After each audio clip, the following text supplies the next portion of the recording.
एक समय की बात है। एक तोता पेड़ में घोंसला बनाती है। तोता घोंसले में अंडे देता है। तभी एक मोटा अजगर पेड़ में चढ़ने लगता है।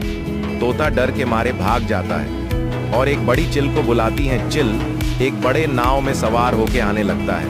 तभी चिल को अजगर दिखता है और अजगर को चोंच मार मार के अजगर से लड़ रहा होता है। तभी तोते के घोंसले से अंडे फूट जाती है। ऐसी मजेदार कहानी सुनने के लिए चैनल को सब्सक्राइब करें।